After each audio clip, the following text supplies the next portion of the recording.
Hello, everyone, and welcome to another Altos Trading Live strategy session with Jeff Tompkins. This is your host, Richard Van Rich, and we have Craig Ward with us here tonight in the chat as always. We are really excited to have you guys with us here this week. We got a lot of great information to go over. The market's pretty hectic right now. It's in really interesting levels, and we can't wait to tell you all about it and get into it. If this is your first time on our session, you'll notice that your microphones are muted.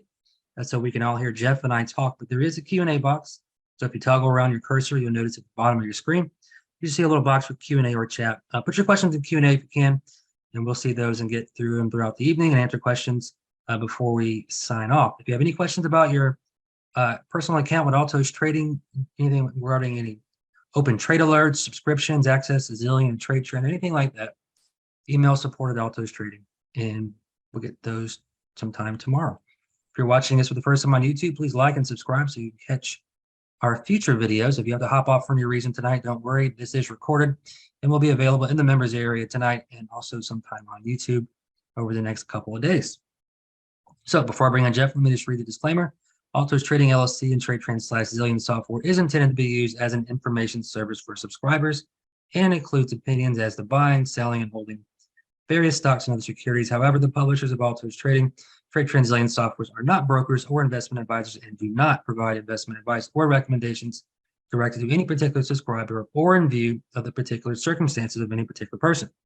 Altos Trading LLC, including its owners, do not accept responsibility for any decisions made by subscribers using the software and subscribers to the Trade Trend / Zillion software or any other person who buy, sell, or hold securities should do so with caution. They consult with a broker or investment advisor before doing so. All right, with that being said, let me bring on Jeff. Jeff, are you there? Greetings and salutations. Salutations. How you doing? Oh, pretty good. Pretty good. We're keeping an eye on the markets, and we got a lot coming up this week with CPI and a lot of kind of a slew of financial earnings that we're keeping an eye on. So we'll look at that. Hey, Sergio. Yeah, this is definitely a timely session for everybody to kind of watch these levels you're going to be pointing out in coming minutes, because like you said, I think there's definitely going to be some movement, and we're going to definitely have an eye on the right places. So glad everybody's here with us. Yeah, absolutely. Likewise. And we actually had a question from a member. I think it was last week. Was it last week? We went over might have been a couple of weeks ago. We covered the identifying horizontal support and resistance levels, and then using the expected move for optionable securities to identify, I guess that was last week, identify the expected move levels and describe how it's best to do that after Friday's close or over the weekend before the markets reopen on Monday, so that you have your weekly expected move. And so got a question in regard to clarifying that. So we'll do that as we look at our levels, which we'll start out with on the major indices, and we'll take a look at the VIX and what it's doing. We're still kind of playing around with the 36-month moving average, an area of dynamic support. So again, historically tends to be a good value area from mean reversion when markets are trading above that level, and they sell off into that 36-month moving average. Historically tends to be a pretty good value area that, again, historically has accurately forecasted market rebounds. Over the past months, we've spent a lot of time around that 36-month level, more so than in past years. So there's a lot of kind of consolidation going on around that area that we'll take a look at as well. And then our main topic for tonight is how to select an option strategy based on current market conditions. And this is something we've touched on in previous weekly sessions. So we're going to get a little bit deeper into that, because in the coming weeks we'll be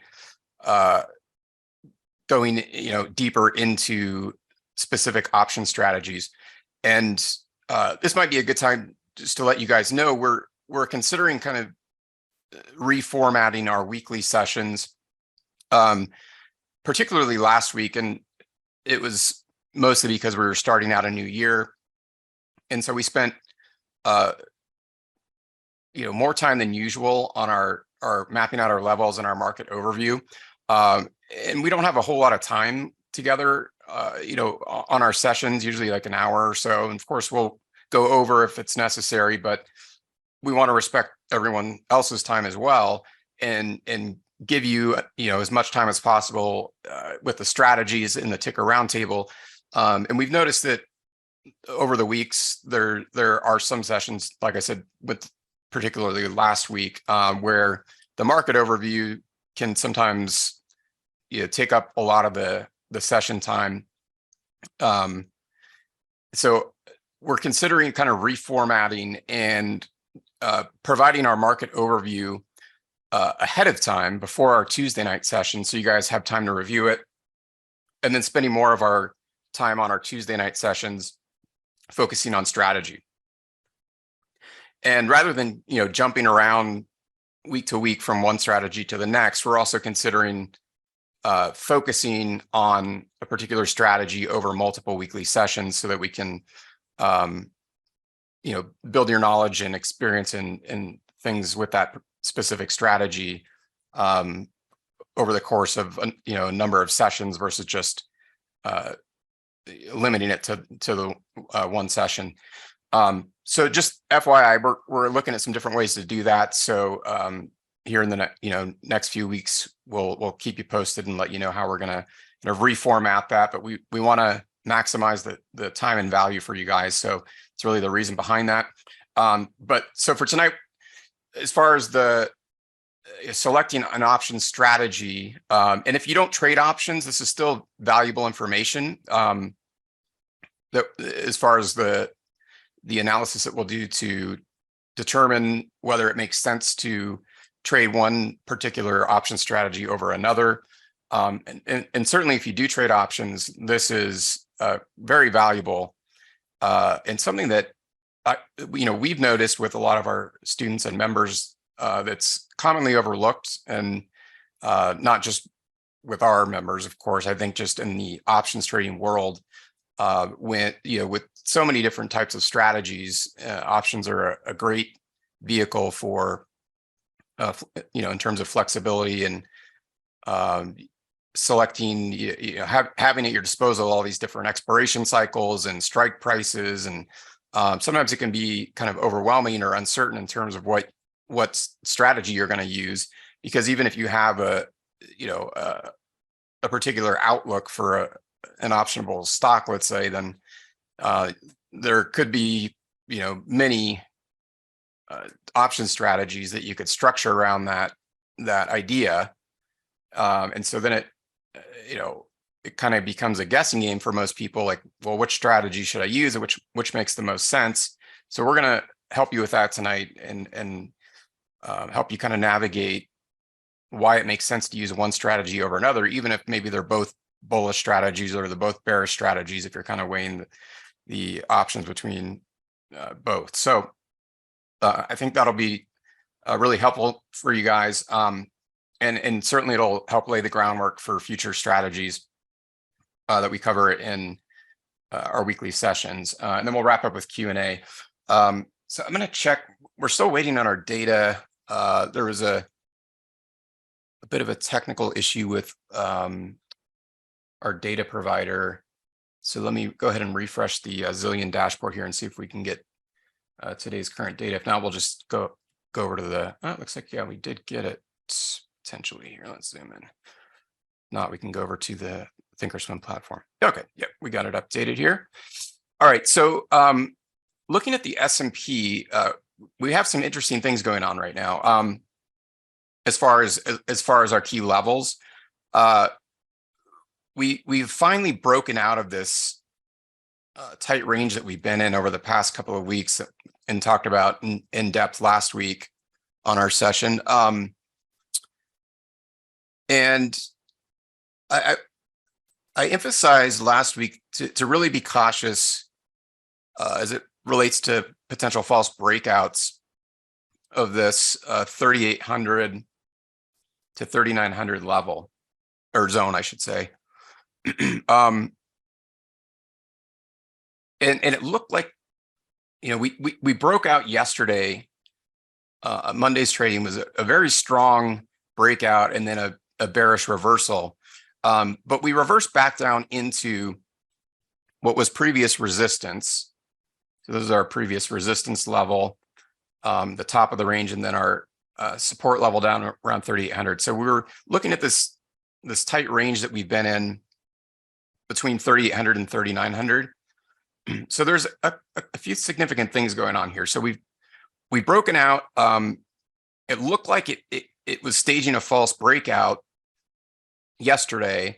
And so these are the kind of the types of things that will trick a lot of people, which is why I again emphasize that it's typically better to wait for confirmation, which we're starting to get a bit of today, because we did trade back in that 3,800 to 3,900 range, and then had another reversal day, but this time a bullish reversal back to the upside. So today's close on the S&P was above that key 3,900 resistance level. So we closed at 39.1925. And on top of that, we're now back out of bear market territory. So recall that bear market territory is the previous high. So our all-time high on the S&P from earlier this year, to whatever your trough is, your low. In the case of last year, in 2022, our low was back on October 13th. And so we've not only broken through a key resistance area at 3,900, but we are also now out of technical bear market territory, and that level resides right around 3,850. So near term, as relates to current market conditions, we're more on the bullish side of things. Now, we had this, again, great breakout to the upside yesterday, and that followed by a quick reversal back down. And that was the catalyst there was mainly, hawkishness from the Fed. The Fed's really, things start to look good and people get optimistic, and then the Fed comes in and says something and causes everybody to panic. So that's kind of what happened yesterday. So we're going to take a look at the calendar for this week here momentarily, but we've got a couple things we really need to keep a close eye on. The main one being CPI, which comes out at 8:30 a.m. Eastern time on Thursday. So day after tomorrow, we get CPI, and that's probably going to dictate a lot of the near-term market direction. If we get a positive reaction to that and we stay above 3,900 and continue to rotate higher, that's going to be a good sign for the near to medium term. So 3,950, being that we're now above this, what was previous resistance at 3,900 and now has transitioned into support, because we're now trading above 3,900. 3,950 is a key resistance level to watch this week. So you'll see that was right around the level that we reversed from yesterday after the bullish up move yesterday. And then if we look at kind of past areas of either support or resistance, that's a key one to watch for tomorrow, or really for this week.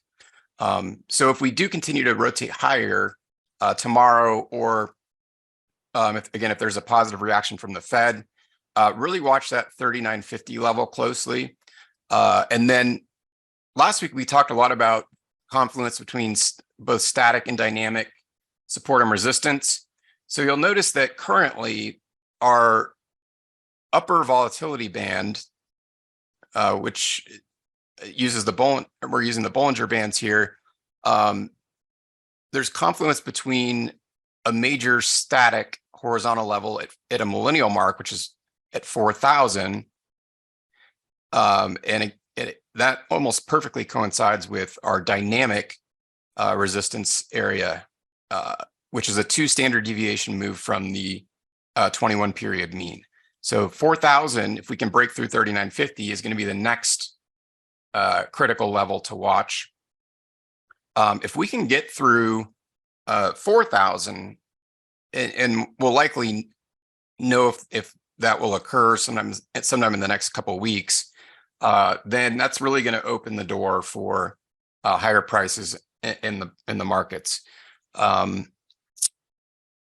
So those are kind of our critical levels to be watching this week, and as we await the Fed announcement on await the CPI announcement on Thursday.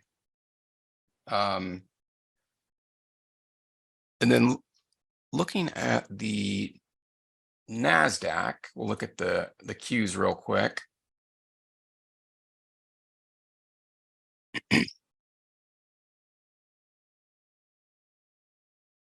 Right, so kind of similar picture. And this was encouraging, and we talked about this 260 level as a kind of a triple bottom key support level, which has continued to hold, and we've subsequently rotated higher off that level last week. Big bullish reversal here last Friday off that level, and then again, just like on the S&P, you'll notice that we had this bearish reversal yesterday after that breakout of the channel, and then followed by a bullish reversal today. So this aligns with a key dynamic support and resistance area, which is our center band, or our mean.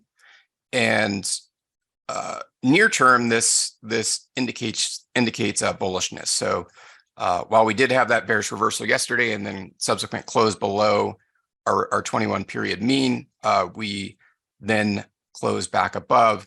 And this is all on a larger scale picture, part of a slingshot, right? So we have this sell-off volatility expansion down into a key support area, right? So this is a really nice slingshot setup, and then our rebound back up into the level where that volatility expansion initiated.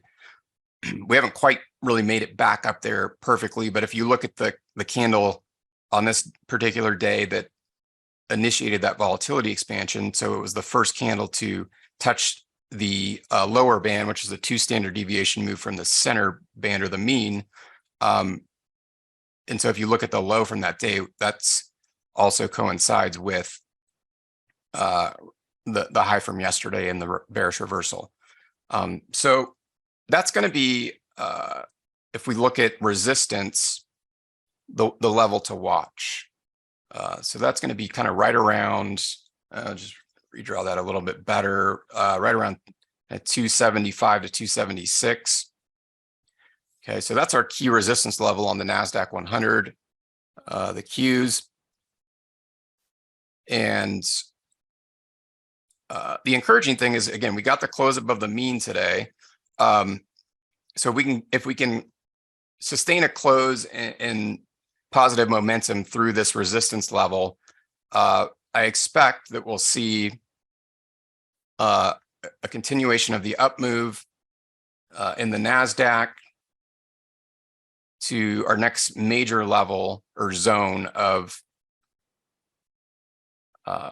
resistance, which, again, as it relates to confluence between static and dynamic support and resistance, it's kind of right around the 287 level. And you can see kind of more of a zone. It's not a perfect level, so we could call it like 285 to 288 is going to be our next real strong level of resistance as it relates to the confluence of static and dynamic support, or sorry, resistance. Okay, so those are our really important levels to be watching this week, especially as we see the outcome and reaction to the release of the CPI, Consumer Price Index, that will be for the month of December. So it'll tell us what the inflationary impact has been for December. And so even though, of course, we're out of 2022, we don't know how that all ended up until Thursday morning rolls around and we get the CPI data. And then I mentioned on top of that, we've got kind of a slew of financial earnings coming up. So as soon as we look at the VIX here, we'll go over and take a look. First, we'll look at the 36-month moving average just real quick. But then we'll go over and take a look at the economic calendar to see what's on the horizon and what we need to keep an eye out for that will likely impact market movement moving forward. So let's get over to the VIX, and we're going to see the VIX rotating lower as markets push higher. One thing to point out is, we had a really big move up yesterday, and then into a resistance a level, and then a reversal lower, and a close below the open from Monday morning. And again, why it's so crucial to use the VIX and analyze it in the context of the S&P and the NASDAQ. If we look at what the VIX did yesterday, it was a pretty minimal volatility move on the VIX. So if you look at the range of the VIX candle from yesterday, we got to close slightly higher than the open. But if you look at the range, this is a good way to determine that when you see like a big daily range on the S&P, but you see a relatively small range on the VIX, it can often indicate a false move. So it looked like we're having this false breakout of that range on the S&P, and then we rotate lower and have a bearish close. But I wasn't so convinced we were going to start trading back down into that 3,800 to 39 range on the S&P, because I look at the VIX and it's not very convincing. So when we see a discrepancy between the VIX price action and the S&P price action, that can often give us a bit of a clue. And if you look at the move up yesterday into the VIX, on the VIX, it was right into the mean, or the 21 period average, which is our center band and dynamic resistance, right? And then today, of course, we get this. Now today's candle is one to pay attention to, because you can see the wide range of today's VIX candle to the downside, which means volatility is subsiding in correlation with the S&P rising, right? So today's close on the VIX was at 2058. So we're kind of back down. And this is interesting too, because we're approaching lower levels of volatility readings on the VIX. And that's in the context of a major CPI report that's going to tell us how 2022 wrapped up and where things lie, and then that's going to be interpreted in a way that people are going to say, okay, well, based on how we ended with CPI in December, people will extrapolate that to how the Fed will move forward with any rate hikes in the near terms, Q1 of 2023.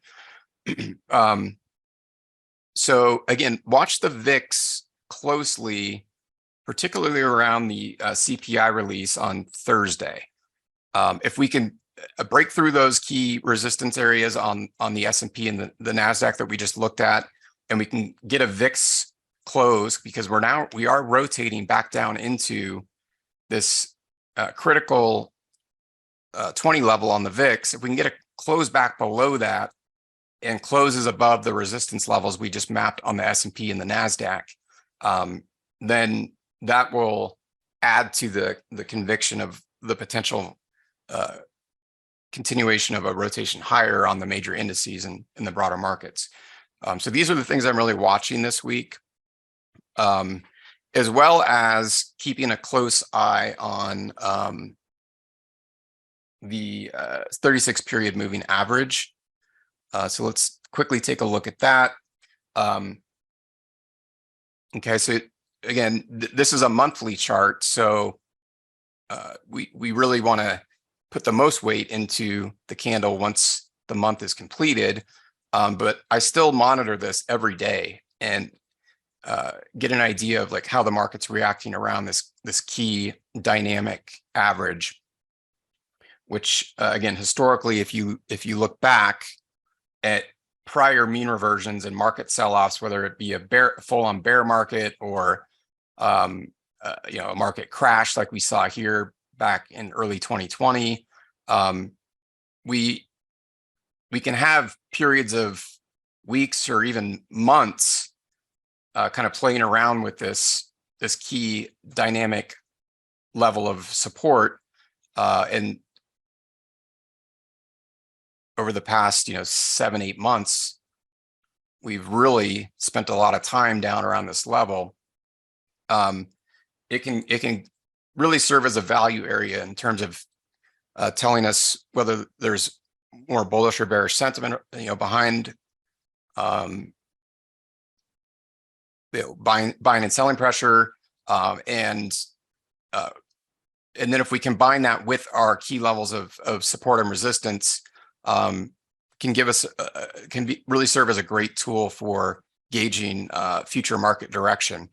So again, this line right here is our bear market line, right? So that really closely coincides with the average. But what I want to point out real quick, and then we're going to look at the economic calendar for this week.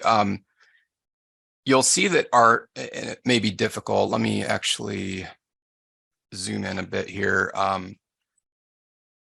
As it relates to our average, which again is the blue line here and our 36 period mean, again, we're looking at confluence of key level static and dynamic. So our blue line, our 36 period moving average, is our dynamic level, and then the 3850 horizontal static level is our bear market line, which of course now we're back above. But I want to point out that our average, our dynamic support level, is now moved above the bear market line. Last month in December, it nearly perfectly coincided with that level. So this is also a bullish indication. So we're seeing that average prices are now above not only the actual current closing prices on the S&P, but the average price is above the bear market level. Right. So these are the things I'm really looking at closely and using as an analytical tool to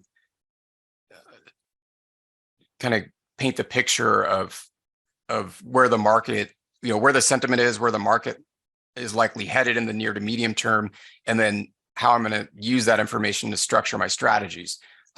So I may, want to be focusing more on bullish strategies if this picture, kind of remains the same or continues to improve. So that's kind of everything that I'm really looking at there. Now, one other thing, actually, before we get over to this week's key potential market moving events. We had, again, as I mentioned, that question from one of our members last week on key levels as it relates to expected move. So that's something we covered in last week's session. You can find that if you didn't attend on our YouTube channel.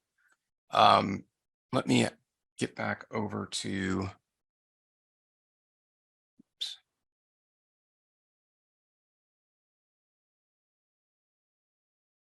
chart here. And I think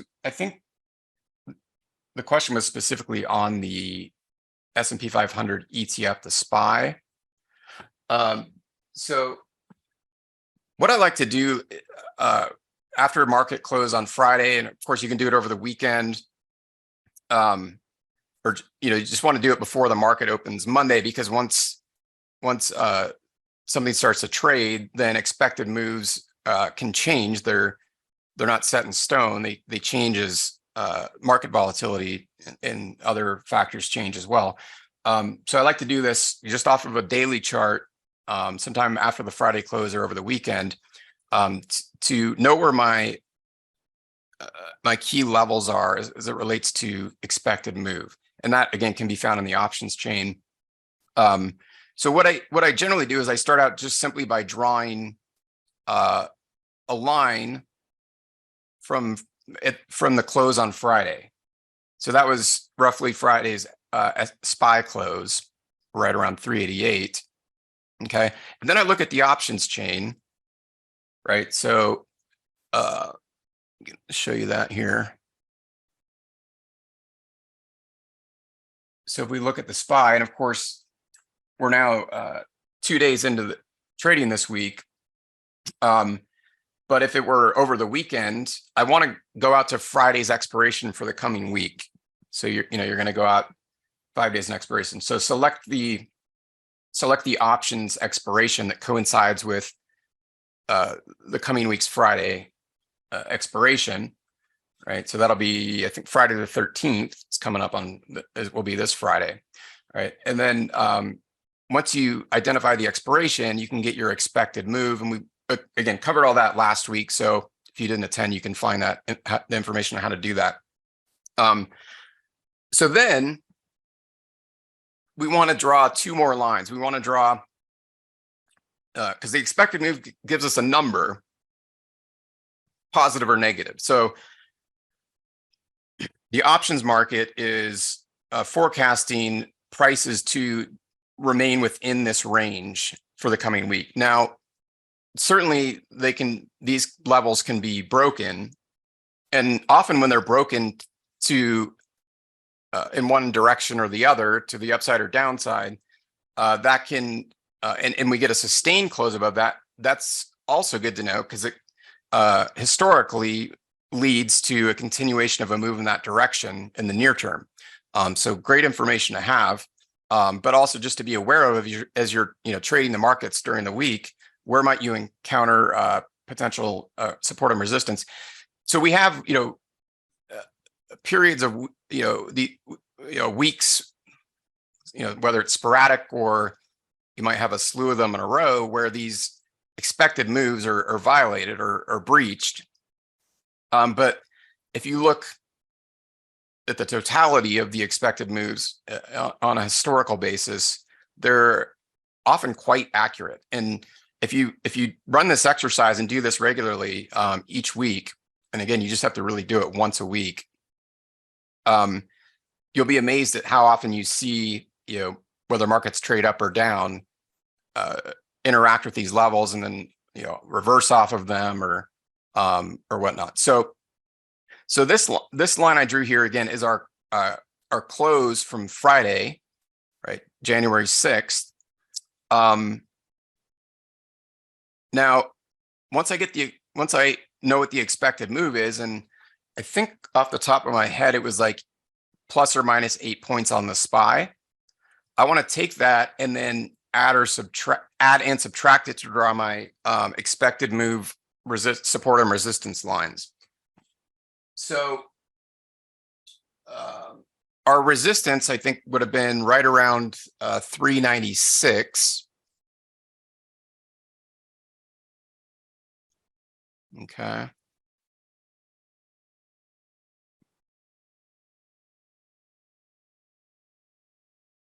And then our support, as far as it relates to expected move, was right around 380.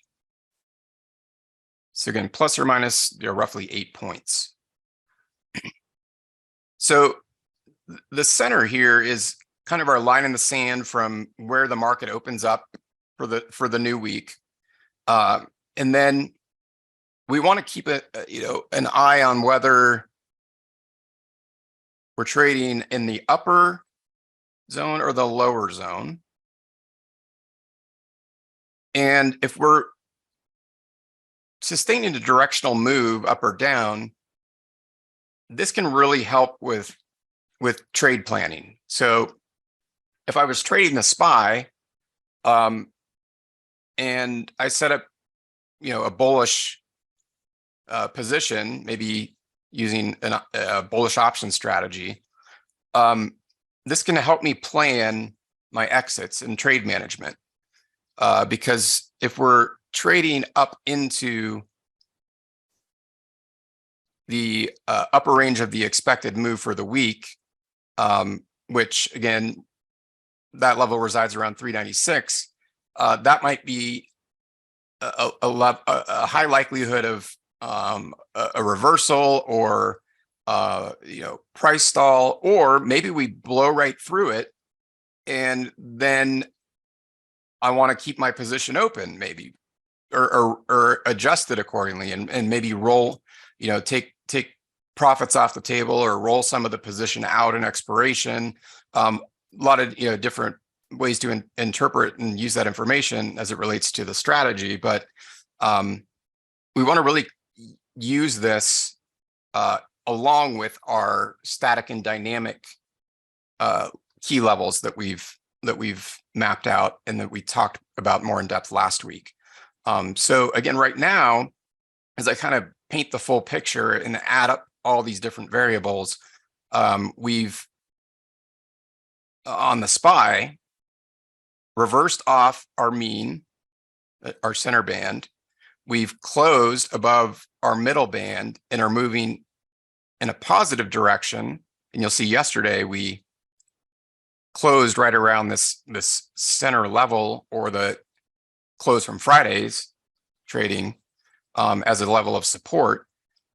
So a lot of things can happen, obviously, and it's not a crystal ball, but you can see that this can really help in my trade planning and forecasting market direction, because right now it's telling me it's going up, right? And so if that continues and I build a trade plan or a strategy around that information, as far as, again, trade management or profit taking, I need to know where it makes sense to do that, not just do it because of some arbitrary idea. So that's what we're really using, because the other key levels we monitor, particularly the horizontal or static support and resistance levels, are a bit more of an art than a science. We draw those visually based on past price action and market reversals, and how many times that level's been tested or broken through. But this is purely a mathematical expectation provided by the options market, and that's the expected move. So those are the key levels as far as it relates to expected move for the SPY. And so I wanted to just answer that question because it, again, came through from a member. So hopefully that helps out there. Okay, and then let's now quickly look at the calendar for this week. Get this over here.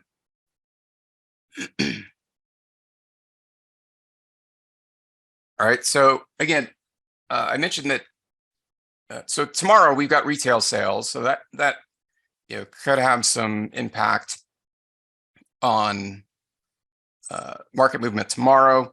But the real one to really watch this week is CPI. So if we look at Thursday, we see that CPI is scheduled to be released. This is in my time zone, Mountain Time, at 8:30 a.m. Eastern Time. Okay, and so we can see what the previous release was expected. So this kind of gives us a gauge of analyst expectation, broken down by different aspects of the CPI. And so it's a binary event. We don't necessarily have a good way to predict what the CPI is going to be or how the market's going to react to it necessarily.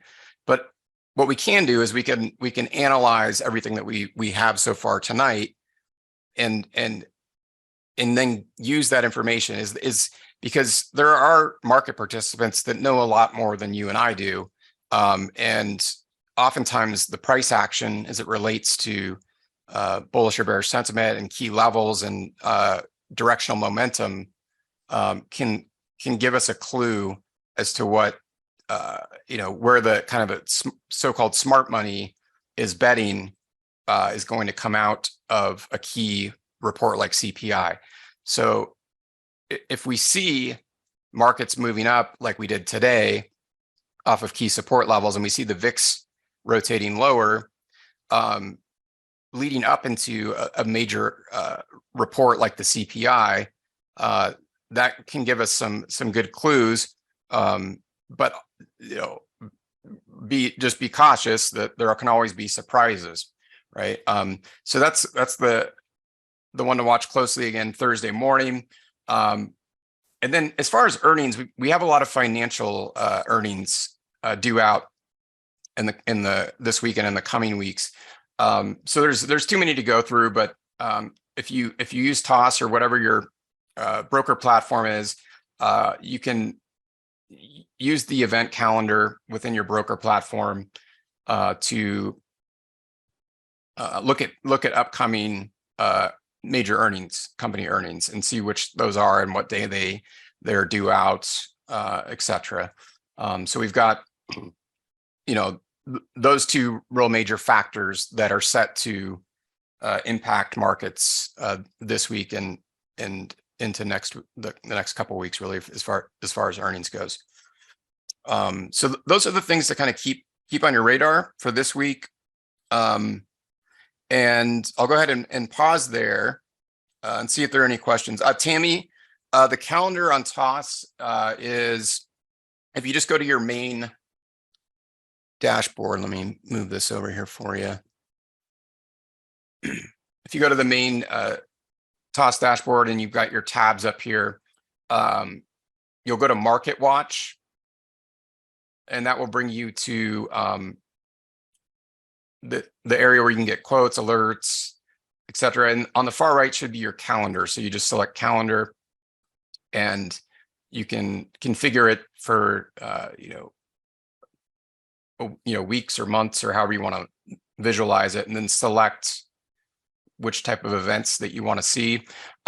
Major economic announcements like CPI, PPI, non-farm payroll, those types of things are going to be found under Econoday event, is how Thinkorswim categorizes that.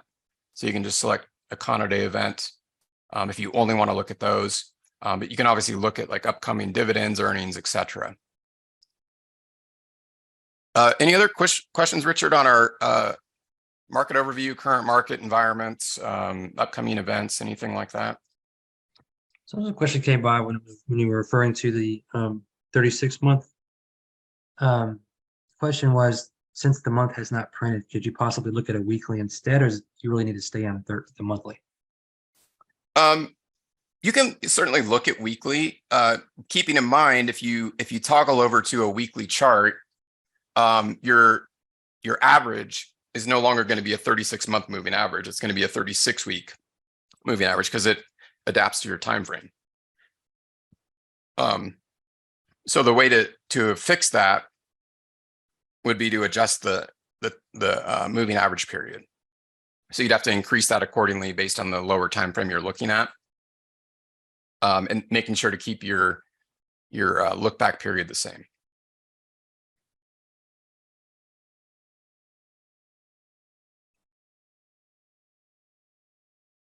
I'm not sure what Vincent is referring to. Does the charting go down to lower time frames beyond the daily, like the hourly, the 30-minute, 5-minute? I'm not sure if he's talking about trade trend on Thinkorswim or Zillion.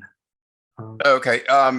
Yeah. So on Zillion, the default charting is daily. I've got so many things opened up here. Trying to get back over.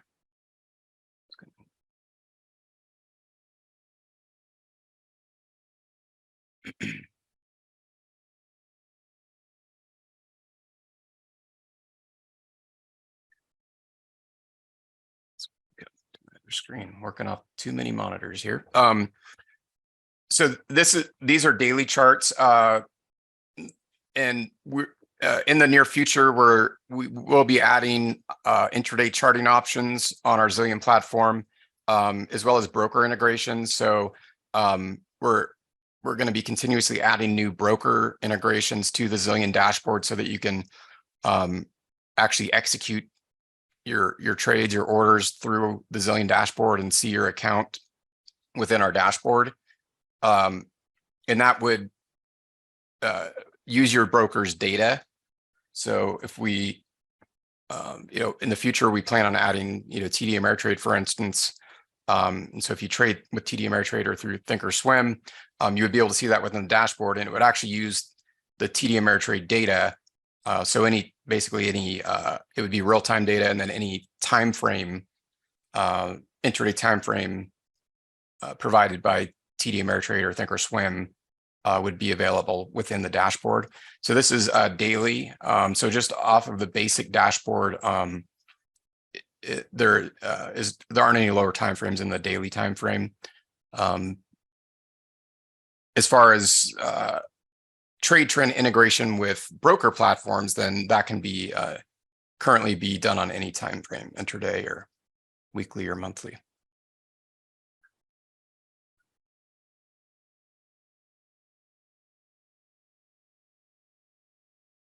Scott asked in the Q&A box, he wasn't here last week, but can you briefly explain how you got the 8-point expected move on SPY using the option chain? Or where Yeah, sure. Yeah, I mean, so I can't go back and actually show the expected move because, again, you need to obtain that after Friday's close. Once the market reopens on Monday, the expected moves can change. But just to demonstrate, just let's say it's Saturday or Sunday, the market hasn't reopened yet on Monday, and you can do this for any optionable security, but we can use the SPY. You then want to go out to Friday's expiration. So that would have been Friday. That would be Friday the 13th. So you just do it for that current week, and it actually hasn't changed a whole lot. But if you look at that expiration cycle, on Thinkorswim, it's posted over to the right, on the right side of the options chain, at each expiration. So you can see that it's telling us, again, this number can move as markets move and implied volatility changes. But this tells us that the options pricing models are forecasting a move up or down, which is why you see the plus or minus here of currently of $8.60 between now and Friday, January 13th. So the reason, again, I do that after Friday's close, or, over the weekend or Monday morning before the markets reopen, is that I'm getting the actual expected move levels for that week in advance before the expected move numbers might change on me. And that's, nothing wrong with looking at these during the week, but I'd like to know what they are as it relates to the previous week's close. So a couple people kind of asked, and you're in there right there talking about it. So that expected move, that's based on the days of expiration. Yeah, so like that's why you want to select, if you want the expected move for the week, you want to select Friday's expiration for that week. But if you look at, if the optionable security has weekly expirations, for instance, or even in like the SPY we have an expiration tomorrow. There's a Wednesday expiration. There's a Thursday expiration. You can actually see the expected move, and that's really, really valuable. So if you have an optionable security, and a lot of the heavily traded ones like the SPY and the QQQ have multiple weekly expirations, you can see the expected move between now and the close tomorrow. So you'll see that on the SPY is plus or minus $3.08. So the options market is projecting a move of $3.08 to the upside or downside. And I really like to use this again around key market moving events. So like we know that CPI for December is coming out on Thursday. So if I look at Thursday's expiration, and the SPY has a Thursday expiration, January 12th, that can also tell me what the market is anticipating in terms of magnitude of move. It doesn't tell us directional move, but it tells us that the options market is pricing in a move of just a little under $8. So most of the move that the options market is pricing in for this week occurs on Thursday. How do I know that? Because this is only 9 cents difference between Thursday and Friday. So it goes from $7.97 plus or minus on Thursday's close. And by the way, these expected moves are through a close of that expiration. So this would be at the close on Thursday. And $8.60 Friday. So that's a nominal difference between Thursday and Friday versus between tomorrow and Thursday, still a 1 day gap. There's a huge difference. And that's all because CPI is coming out Thursday. So it's likely to move the markets. And this tells us what the options market is anticipating in terms of the magnitude of that move, plus or minus. Yeah, it's cool. A lot of people are it's jogging people's mind and wondering like how they can use it, like if they can use it for strangles or options, or can use it for vertical trades. So I think a lot of the people on today are really kind of tying this into potential strategies they can use it with. Yeah, exactly. And that's actually a good segue into what we'll cover tonight, which is, I know we spent, again, a lot of time on market overview and expected moves and all these things, but they're very important.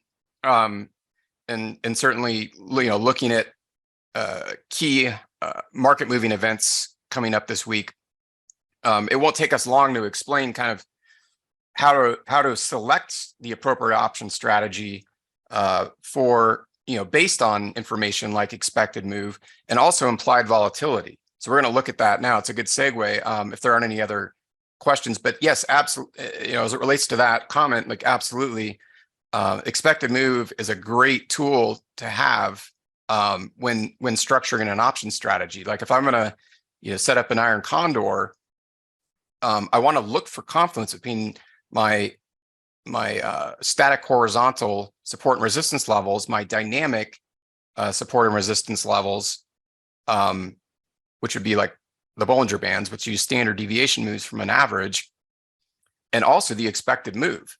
Because if I can, structure an iron condor that fits my trading plan and my risk reward tolerance, and set it up appropriately as it relates to these key levels, when we look at option statistics, like probability of a strike price being out of the money at expiration, or probability of touching a price at a particular future expiration,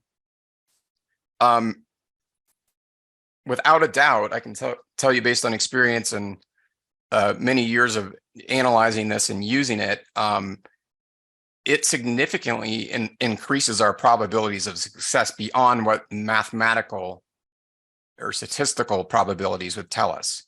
In other words, if the options market is telling me, if I go to like a 20 delta, be right on the put side of the SPY, which would be at the 373 strike. Oh, sorry, that's not the 20 delta. I was looking at the extrinsic value. The roughly 381, 382 strike. So the options market's telling me that between now and Friday, there's a little under a 79% probability of the S&P closing above 382, right? So if I were just to, let's say, sell a bull put spread with my short strike at 382, just blindly do that, not consider any other key levels.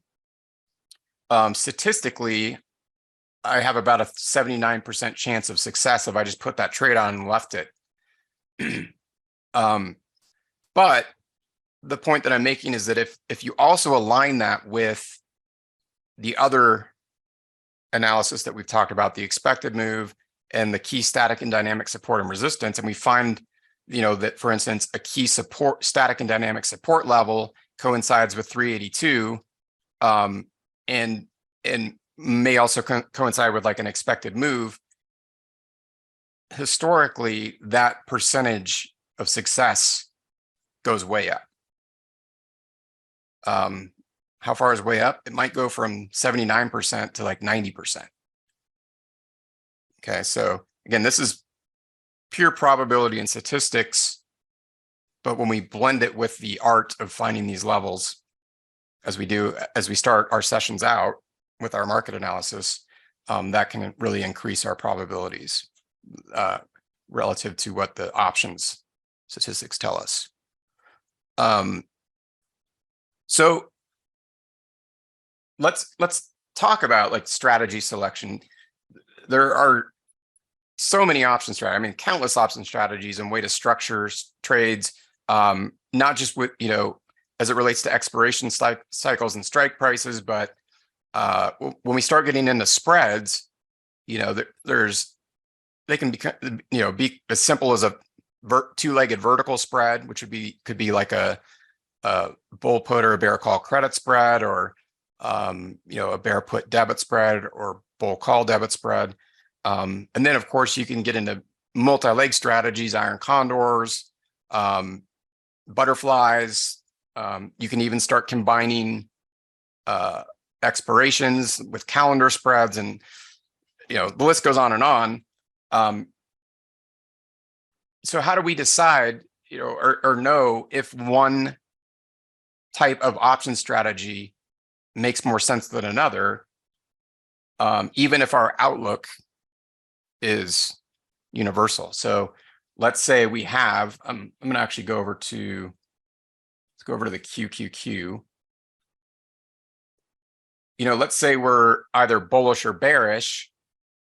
Well, if we're, let's say, bearish, there's a lot of bearish option strategies. We could do a bear call debit spread. Credit spread. We collect a credit, and that has a major impact on our risk reward ratio, our probability of success, all these things, based on the fact we expect the Qs to stay below a future higher price than the current price level, and or continue to move lower, whatever the base case might be.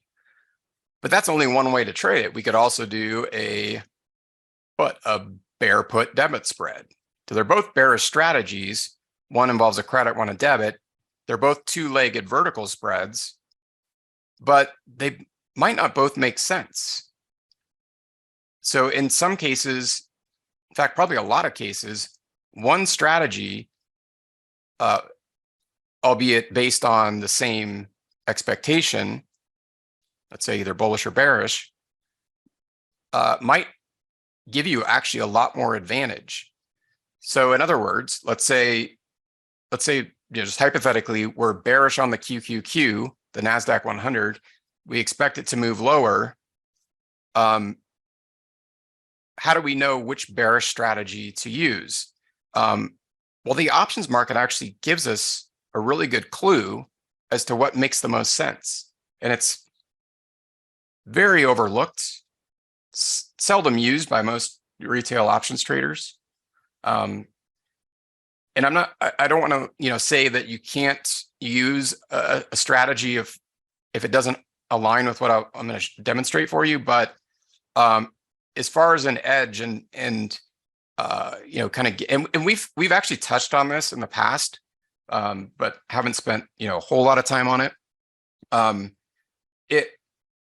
It can actually give you a really significant edge over a series of trades over the longer term. And that's using implied volatility, because implied volatility, which again can be found at any expiration for that expiration cycle, and it's basically combining all of the strike prices within that expiration to give you an overall implied volatility. But it's also available at each individual strike price. That is huge. So this column right here is our implied volatility. And why is implied volatility important? Well, it gives us a lot of information, but one of the key things it tells us is whether an option contract is priced high or low relative to another strike price, another contract. Because implied volatility is a major component of the option pricing model. What impacts the cost of a contract, right? So when you look at your bid and your ask, the bid and ask prices, that's hugely influenced by the implied volatility, and it's a positive correlation. So the higher the implied volatility, the more expensive the contract, not on a nominal basis. So like you can find implied volatilities that are at one strike that are higher on the other, and the bid or ask price might not be higher, it might be lower, but on a relative basis, as it relates to I basically like to describe it as how expensive is that option. It's telling us that option contract or that strike is relatively more expensive. So it's kind of a good analogy is like insurance premiums. Like, how do you know if your insurance premium is high or low? That's difficult to do, right? Unless your insurance company, divulges that information to you, or you're able to, get comparable quotes with other insurance companies. It's kind of similar to that. It's like getting, comparable quotes for different insurance policies. It's just telling us that relatively, we're paying more or less for an insurance policy. And that's a good way to really look at implied volatility. But it helps us make a decision on the most appropriate option strategy. And how does it do that? Well, it's a good way to look at it is how we generally think of pricing in general. Like if you're going out to, let's say you're buying or selling a house or a car or some big ticket item. What do you want to do, right? You want to buy low and sell high, right? We don't want to buy a house at the peak of a market when prices are high, and then sell the house when the market crashes and prices are low. We don't want to buy high, sell low. We want to buy low, sell high. Well, the same case goes with options. We want to buy high and sell low. So how do we know if we're buying higher and selling low? Implied volatility is our clue. So this works all the way down into a single leg option strategy. If we're going to buy a put or a call, how do we know if that call is expensive relative to other strike contracts? We look at implied volatility. So like if I look at a 273 strike put on the Qs, current implied volatility is 42.8%. And then I compare that to a lower strike, so a price that's lower than the current price of the Qs. I look over at implied volatility. Oh, interesting. This contract is actually cheaper on a relative basis. The price is lower. But as far as the relative expense of buying a 262 strike put and a 273 strike put, the better bang for my buck if I'm an option buyer is going to be at the lower implied volatility. And so this all ties in when we start setting up different option strategies or making a decision of, do I want to sell a credit spread or buy a debit spread? If my outlook is bearish, let's say. So we want to buy low, sell high. So we want to buy, I'm just going to go out to like the January 20th expiration. So 10 days from now, we want to buy the lower IV, implied volatility, and sell the higher IV, right? So if I were, considering, let's say I'm bullish on the Qs, I think they're going to go up. Well, I could sell a put credit spread on the Qs. So if I sell an out of the money credit spread, as long as the Qs stay above the short strike in my spread, by expiration, I pocket the credit, I retain that credit that I kept. So that outcome will allow you to retain the credit regardless of the IV, the implied volatility. But what happens if things don't work out that way, or I have to adjust the trade, or that's one single trade? If you look at the aggregate of all the trades that you make, you're going to be better off selling high IV and buying low IV. So if you take like trader A and trader B, and they both do the exact same or have the exact same outlook on an optionable security, but one trades accordingly. Trader A, sells high IV and buys low IV, but trader B does the opposite, right? They sell low IV and buy high IV. Then because that's a major factor of option pricing over the long run, if they both have the same outlook and they're both correct and incorrect on the same trades, trader A that sold high IV and bought low IV is going to make more money. So it's built into that trade expectancy, and your bottom line, your profitability factor on an aggregate basis, on a whole group of trades, right? May not, if a trade works out successfully, it may not be noticeable to you because the trade worked and you made money, but you might have been able to set up a different option strategy, a different options trade, and made more money with the same outcome. So how do we do that? Well, again, we use implied volatility, right? And then we want to look at volatility skew. So this is something we've talked about in past weekly sessions. Volatility skew. So a good way to start is the at the money strike. So if we look at the 273 strike on the Qs, and I look at the implied volatility, it's at 2805. All right. Now I'm going to start looking at lower strikes on the put side of the options chain and see what's happening. Well, I'm noticing that as I go further down in price, implied volatility is going up. Right?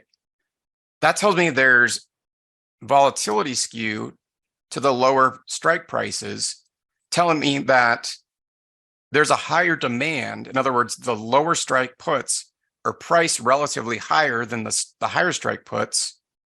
And you can see that even if you go further in the money, IV drops, telling me there's a greater demand for lower strike. and you'll often see that on the put side of the options chain. There's fear that the market might, the bottom of the market might fall out, and that would cause these lower strike contracts to increase in price. So just like an insurance policy, you know, maybe you get a catastrophic policy that has a high deductible, but if something catastrophic happens and you need it, it pays off, right? So, or sorry, a lower deductible. So you're paying less, but it really pays off if something really bad happens. So that's why you see this skew. It's just telling us there's a higher demand for lower strike put contracts on the Qs at this expiration, because we have volatility skew. In other words, the pricing or the implied volatility is getting higher at lower prices. So, you know, we'll build on this in coming weeks, but if I'm bullish on the Qs, one option would be to sell a bull put credit spread. Well, how do I know if that makes sense as it relates to the option pricing? By looking at the volatility skew. So if I were to sell a 273 strike put, right? Let's actually go further out of the money. So if I were to sell a out of the money bull put credit spread, in other words, I expect the Qs to go up, and set my short strike at 263, I see my IV is 28.66. Then I would need to buy a further out of the money strike to create my vertical spread. But what do we want to do? We want to buy low and sell high, right? So I need to look at the IV to see, is that what I'm doing? Well, if I'm selling lower IV and buying higher IV, then no. The option, the volatility skew is not in my favor for a bull put credit spread. So that might not be the way to go. And that's where the call side of the chain comes in. Is there, you know, we want to do the same thing on that side. Is there volatility skew? Which direction is it? And can I maybe, you know, trade a bullish call strategy, like a bull call debit spread, with the volatility skew in my favor?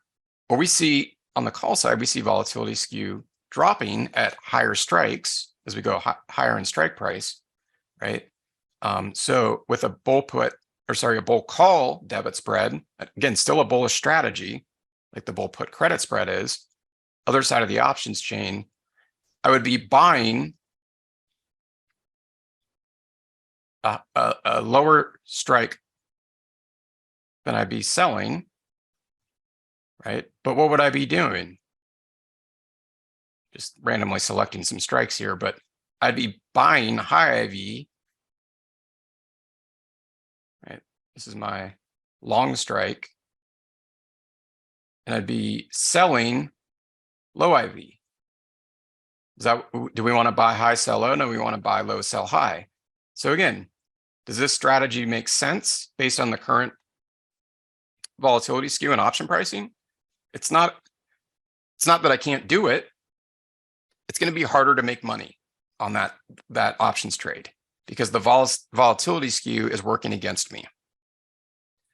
This can help us choose the most appropriate strategy. Now, what would make sense? Well, first of all, it has to line up with my outlook, my expectation, my forecast. So if I'm bullish on the Qs, then those two particular strategies that I just looked at, the bull put credit spread and the bull call debit spread, wouldn't be necessarily my best options. Now, currently, pricing out at the January 20th expiration, and again, I'm not saying this aligns necessarily with my forecasted outlook, my expectation of what the Qs are going to do, but if it did, current pricing at this expiration actually aligns with a bear call credit spread, because then the skew is in my favor, right? So, you know, I'd be selling a lower strike than I'm buying. So again, just randomly selecting some strikes, but you can see that if I set up a bear call credit spread and sell the lower strike on the call side and then buy the higher strike, the skew's in my favor. So I'm buying low and selling high. Or if I set up a bear put debit spread, right? So I'm buying a higher strike put with an IV of, let's say, 28.06%, right? And then I'm selling, a lower strike. I want to check those IV levels because here the skew, although not by a huge amount, is in my favor. And sometimes these skews, more so on the call side, there's more skew than the put side actually at this expiration, but sometimes you'll see enormous volatility skews. And the bigger the skew gets, the more difficult it's going to be to make money on that spread if you're trading against the skew. So a lot of times, like, people will do a spread and like the underlying security moves in the anticipated direction, but they're not making very much money on their trade. And they're like, well, why is that? It's doing exactly what I thought it was going to do. If that happens to you, look at your volatility skew. You may have set up a strategy where the skew is working against you.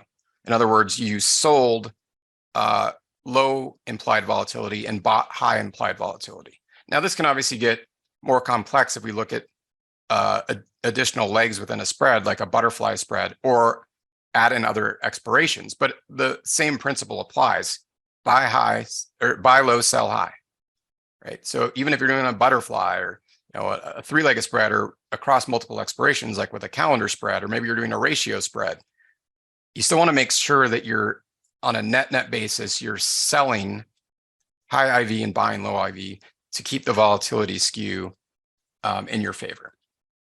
And that can often help answer the question of which strategy do I use, because there are so many different types of option strategies to select from based on the same outlook, right?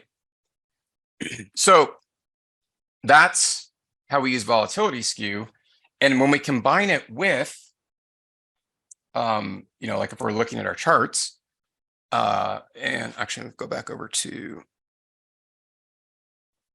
if we combine it with our technical chart analysis and the other factors that we look at, our key levels, static dynamic, support, resistance, our trade trend, algorithmic signals, those can, added together, can really answer that question for us. What's our anticipated directional movement?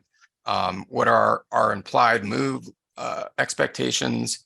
And then what is the option pricing, the skew within the option telling us?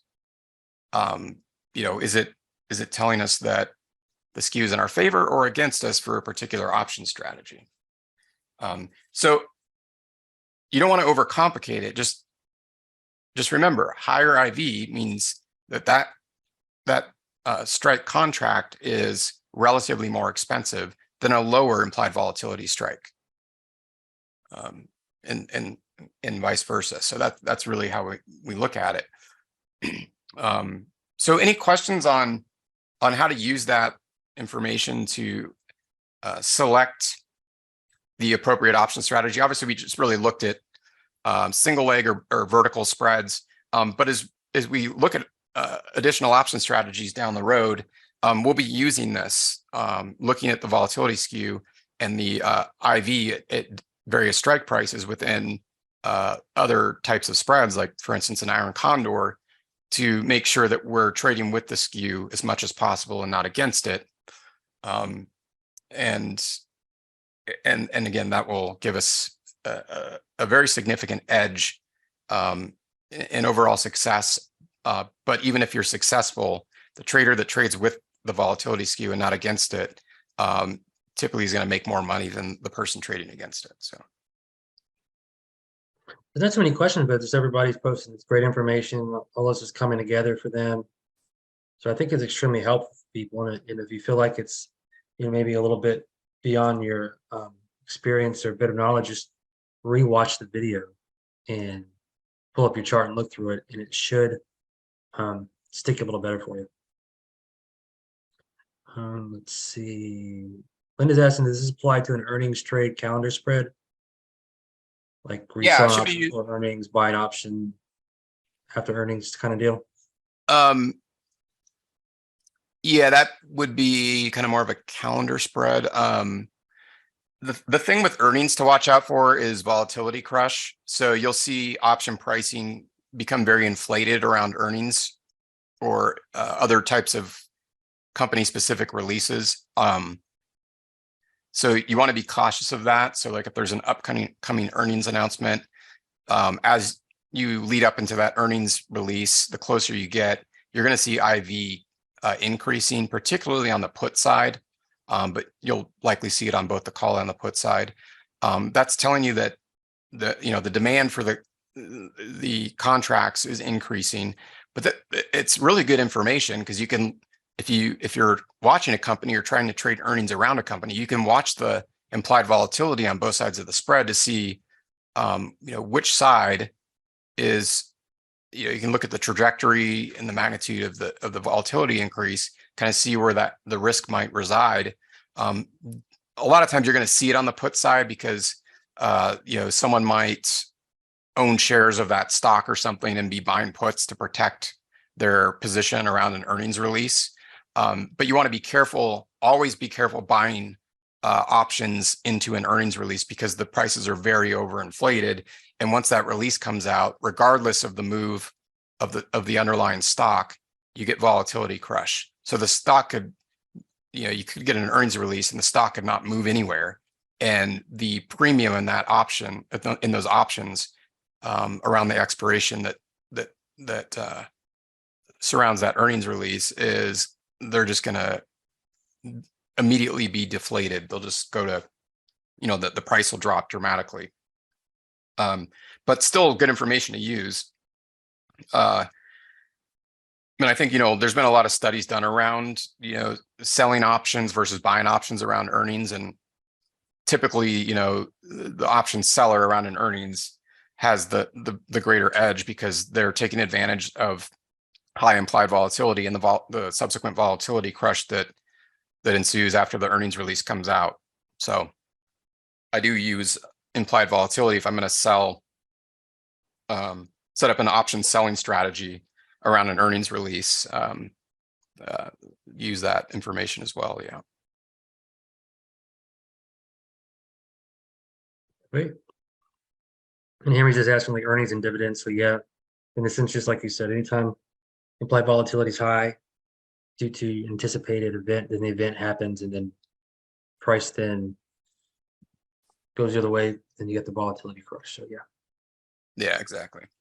Well, I got really, everyone just really enjoyed the session though. Great.